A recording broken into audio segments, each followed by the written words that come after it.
This episode, working on your business, not in your business. Well, Johnny and I were having a discussion with a young person. He's a young entrepreneur guy. And it dawned on us that he spends a little bit too much time working in his business and not on his business. Alas, a show was born. We thought we would discuss working on your business, not in your business.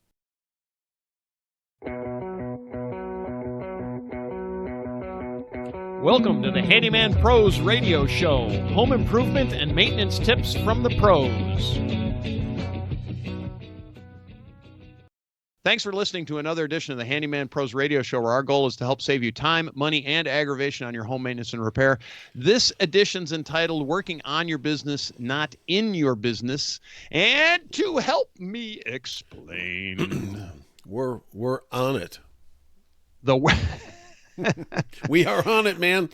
Yeah, Larry. Working on your business. You know, I think it's tough, right? It's tough to do. Get your concentration to do those kind of things, and you know, it's a mental state, right, John? Yeah, you know, I've been just doing my some work, you know, the usual, you know, leaking toilets and things like that.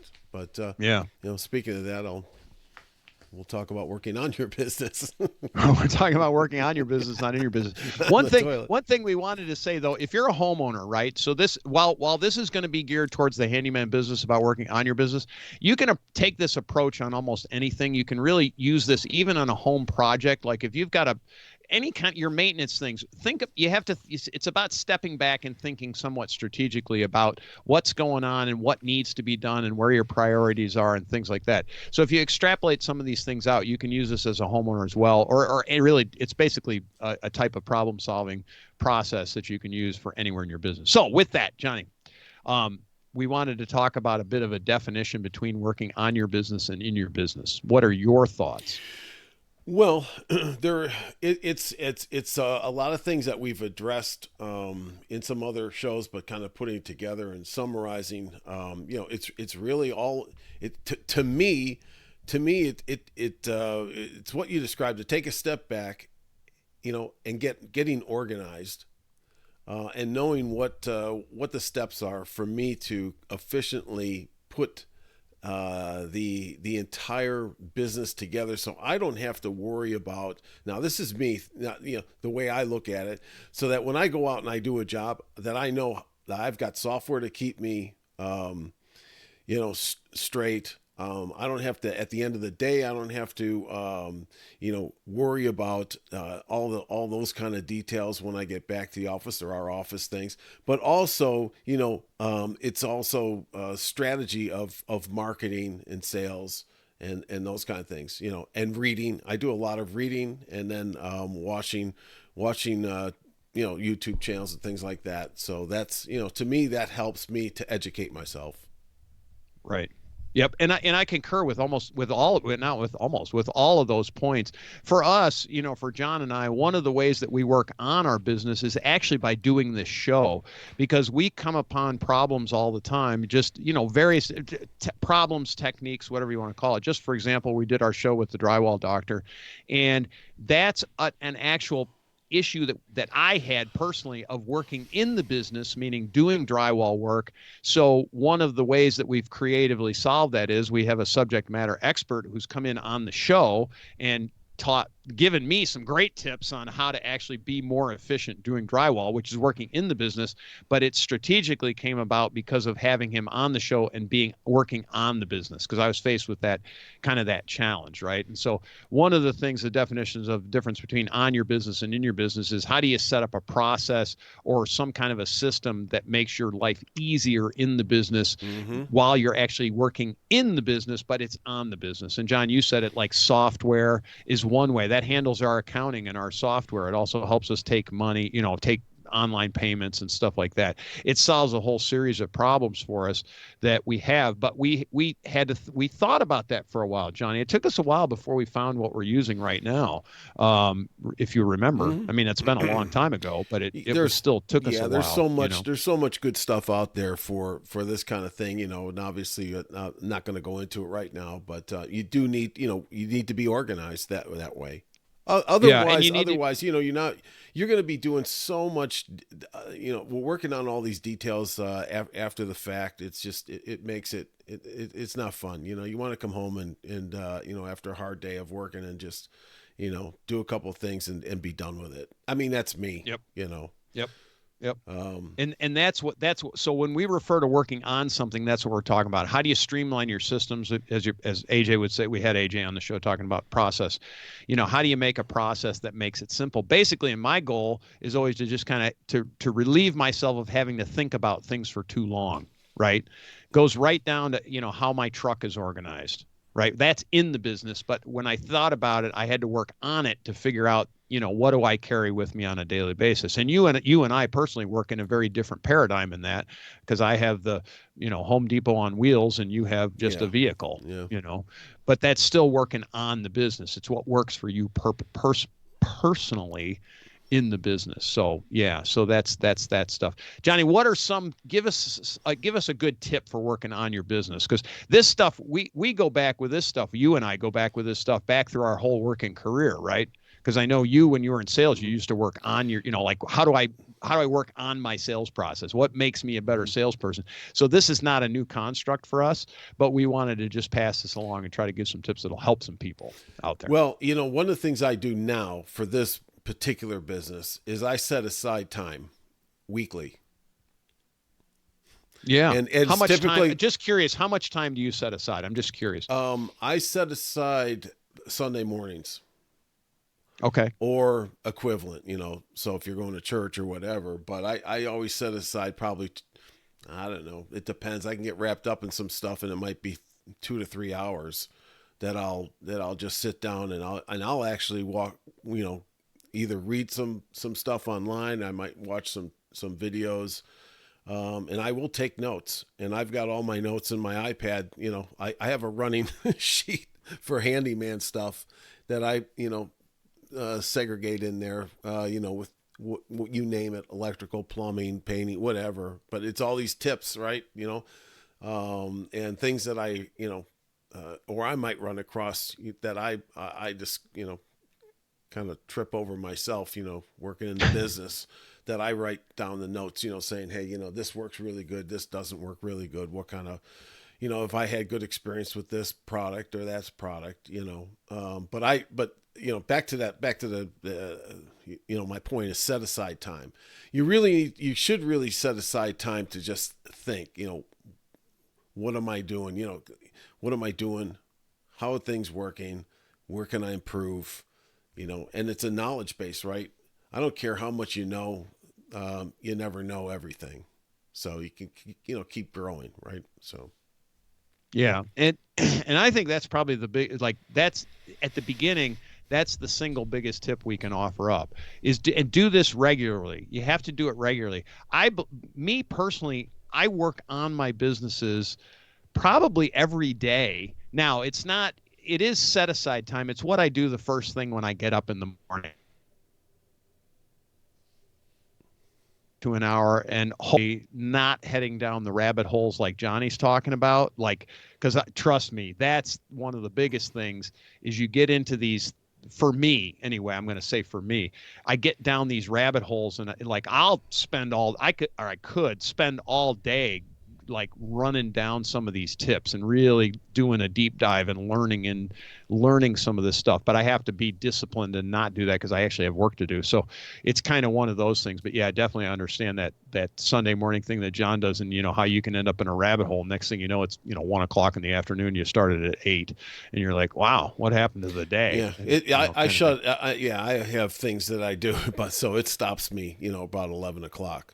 Yeah. But I like to get up. I like to get up early and right. and just look at stuff that I'm very curious about, and try to improve.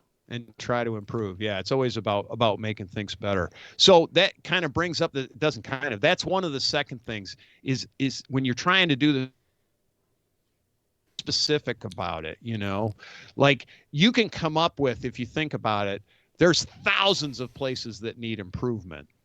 Yeah. In my case, it's just a basic personality flaw. It needs improvement, right? But be that as it may, that'll never change. By the way, that It's never going to improve. It's always going to be the same as it always is, even though we try. Yeah. But Johnny, you're missing your cues, man. I was expecting to get dragged under the bus here. You're supposed to be agreeing with me No, wholeheartedly. no, Larry. But you know, Liar, you're a liar. um, But you need to identify the area. There needs to be specific areas that you want to work on, and you got to get specific. Do you agree with that? yeah, no, absolutely. And I'll write them down. I'll forget it. Right? I'm in a job, and it's I mean, look, none of this stuff is black magic. So, but you go into some jobs and you're like, I really don't know that. And I'm going to go back for a second, and we addressed it with some other shows about what you do, what you can do, and what you can't do. Right. And this is a learning process that what you can't do, write it down, or you don't feel comfortable with doing it. Okay, write it down and go investigate it. That's how you improve. That's how you're going to continually have a list of things that you're curious about that you can't really do, or there might be something there, but after the fact, this is a list that you can go through on your downtime that you've scheduled to educate yourself, to make the improvements. I want to bring up something that you're saying that actually isn't in our show notes, and that is the importance of writing things down. And do you do that, Johnny? Do you do that electronically, or do you actually write things on paper? I keep a list. I have a list on my my iPhone, and I'll use my we both usually have these headsets on, we're listening to podcasts or, the radio or whatever we're talking. But these things are great for, you press the button on the side, and Siri comes up and I say, add such and such to my, handyman list. Boom, just adds it and I keep it going. Then I get home and I can just, on my Sunday mornings or whatever, and just go through it. And I look at the list. Yeah. So it's just that easy. I don't have to take my hands, I don't have to write it down. I just talk it, boom. And it's really accurate doing it. But that's me. And, I tend to write things. If it's really important, I still write them. Well, see, the thing is that when you're, under a sink. Well, no, I understand. Okay. That so it's to me, it's the moment. And if I don't do it within the moment, then I'll forget it. And it allows me to take a picture, if there's something under, like a weird nut, a weird nut, or there's some kind of, how do you get these things off? That kind of stuff. That mystery's gone now, but it's, back in the day it was, you're running into all kinds of different things. So. Right. Yeah. And so that's it's absolutely critical to make sure you got to have a list, and then you got to take the ideas in the list and then cull those down, right? You need to get this is again back to specificity. So if you're having a problem, just a different kind of problem, say you're having a problem generating new customers, or you have a lull in your work period, the first assessment that you have to think about is, do I need to do anything to increase my workload? Because I find personally this stuff's very cyclical. We just went through a period of kind of slow business time where I just wasn't getting many phone calls and this and that. And I'm like, all right, I'm going to start doing some marketing. I'm going to start getting out there and doing some marketing because I need to, just kind of fill the schedule back up a little bit. And then sure enough, I didn't do that because I'm like, this is where experience came into it. I'm like, I'm just going to be careful. And sure enough, the phone started ringing and like now we're back out to like 6 to 8 weeks out. It's like, oh my God, what the hell happened?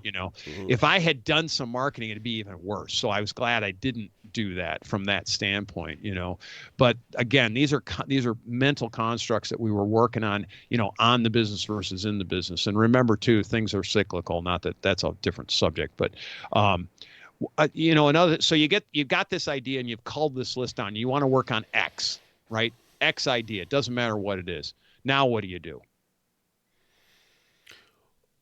Well, I can give you an example of a real life example that I did.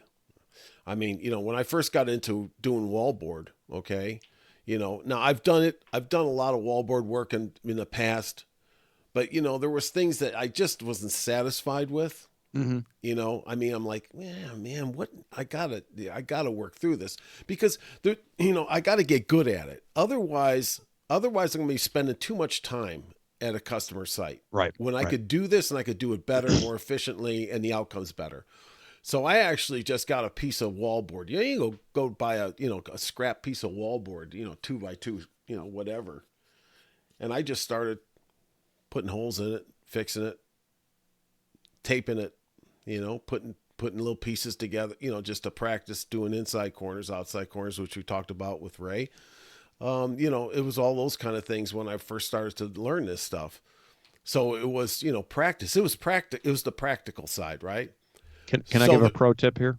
Mm-hmm. Folks, if you're looking for that piece of drywall, don't go down to the big box store and buy the actually pre-produced 2x2 square. Go into the drywall aisle and find the broken piece. They'll give it to you. And walk up to the guy and say, work that deal, right? Yeah. Because there's like John just said, they might even just give it to you. Yeah, here's a smashed up piece of drywall. Anyway, okay, keep going. Yeah, because they got to clean it up anyway. Because they got to clean it up. Clean it. Yeah, thanks for cleaning it up, kid. Thanks for taking my. But yeah, it's to me that's the way that's the FAA thing in me was you got the book smart, then you've got the practical exams and you got to actually get your hands on it. So yeah. I start off, I go back even a step before that, and I start taking what are all the crazy ideas of that are a potential solution, like in the case of if I'm doing your drywall thing, like number one, can I even get to the solution, right? Is there even a solution that is worthwhile for me? Do I even want to do drywall work? Maybe yes, maybe no. Maybe the solution is simple. I sub all that work out. Right. There's a whole series of but crazy ideas. Maybe I get Allie to bring her friends down from the universe and she comes in and they go in and do the drywall. I don't, and that's crazy a good idea. And that's a good point. I mean, there's things that you want to do, there's things you're not, but if it's things like, that we've talked about before, what do you want to do and what don't you want to do? Right. Drywall is not going to be, one of those great big liabilities like you're doing an electrical box. Understand. So Understand. but you want to get good at it, but these are the kind of things you want to do. That's the kind of things that I want to do, and then there's things that you don't want to really focus on because you just don't have but bring in all the crazy ideas, no matter how crazy it is, think about it, write it down, whatever it is, just note it. And then you go through that list and make your decisions based on all the crazy ideas that you have. And this is a little bit bigger process, but there's all kinds of crazy ideas, John, just a little aside, I was thinking about wing spars the other day. It's a long story, folks, but John and I both are in the remote control airplane world. And I was thinking about wing spars and I was like, and wing spars and or fiberglass. And I'm thinking, damn, Johnny, I think I'm going to take fiber fuse, which is the drywall tape, the fiberglass drywall tape. I'm going to make wing spars out with foam and fiber fuse and epoxy. What do you think about that? There you go.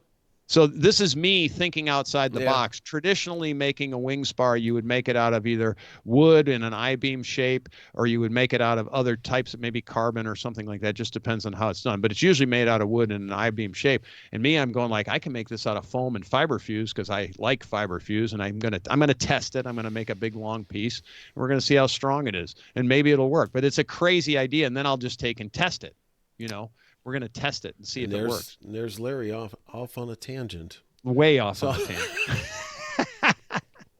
But the point is... Hey, Mr. Producer, can you edit this out? Yeah, can you edit this out? The point is that this is like it might seem like a crazy idea, but it might work. It might be something that's really good based on materials that are inexpensive and that are readily available. Yes, I hear what you're saying. So there might be some problems that you come across in this business, and try to work them out. It's all about to me. Look, it's once again, it's just to educate myself on this. One way or the other. How can I accomplish this? Overcome this problem. Right. I just had to do this. I mean, on this wild pool shower thing. Yes. That's it was a big stainless steel shower that costs probably about $1,500 that these people have out by their pool. And it's a crazy little part, you know. And it had a specialized part. And you know, two plumbers, and one of them was an outdoor plumber specialty, and he even passed on the job. And I'm like, you know what? Screw that special little part. You know, it's got a cone. It just has a cover over the top of where the part goes, and I'm like, hell, I'm just going to put two pieces on, you know, two 90-degree angles on there you're just bringing water from the ground into this thing. Yep. Johnny made it work. I just wrapped the hose around it, clamped it, you know, on two pieces. One points one way, one points the other, and you wrap a hose around the bottom of this thing. You put the dome back on top of it, and it works. Yeah. That's a workaround. You know, right? it's you know, big deal, right? So, but yeah, I mean, you know, think about it, you know, and overcome those issues. So, yeah. What else, Larry? Well, and just couple more things on just doing this kind of stuff and working on your business. Try to create a system or a process or something that's simple, easy, reliable. So again, to take the thought out of it. Like I just don't want to think about stuff. I hear you. I just want to have it to where I want to set it up as we talk about this in the accounting side very much. So we use Wave, and you know, it's really, really simple. Like when I bill a customer, it sends them an email, it gives them a payment option. Once I send it to them, I don't think about it again, and I get paid. And I love it, right? Simple, easy, effective, perfect, right? And then the following thing on that is if you come up with these solutions or processes, track it. Right. So, Johnny, you've gotten good at drywall because you've seen your results. You've done these tests and you've got multiple different examples of what works and what doesn't work, AKA you tracked the results. Right. Now you've got a system that works every time. Perfect. But you tracked it. Mm-hmm. Yeah. And that's it. And once you get to those things, you know, you work that through through multiple problems in your business, and you get it up to where you don't think about it anymore. All of a sudden, you're like, "Wow, I got this going on." You know, it's like I can do more work now as a result of it. You know, that's right. I get more work in the business because my on the business has been done. So I'm back to you know, just kind of cruising. So. Yep. No, that's 100% correct. And, you know, you find yourself at some points of some of these jobs that, you know, you can now fly through because you know what to do. Right. Yep. And now you might feel very confident in charging by the job, spending less time on the job. Hence you make more money per hour. It's amazing how that works. Yeah. Johnny? So, yeah, it's just a question of efficiency. So, all right. With that, John, have you taken any spaceships apart lately? No, but let me ask. I can ask Siri. Put that on my list. Gotta put that one on the list. Let's see. Dang it, Johnny! I was hoping you'd taken a whole bunch of stuff apart, man. That's kind of what I was hoping on. Anyway. With that signifies that the show is ending. Please keep listening, because if you enjoy the Handyman Pros Radio Show, please tell your friends and neighbors. We are getting a lot of responses. You know, actually, we're getting a bunch of people are telling us how much they enjoy the show. So with that, tell all your friends and neighbors, send them a link. Leave us a 5-star review and leave us a comment. Review. And join our Facebook. I love to see the interaction. Yeah, questions at handymanprosradioshow.com. If you've got a comment, you want to hear a show. You want to learn about something? We'll do the deep dive on it, because you know, we're forever. It helps us. It does. You know what? It really does. It helps us. It's part of the reason why we do this show. So anyway, with that, folks, we appreciate your time. We'll see you next week on the Handyman Pros Radio Show.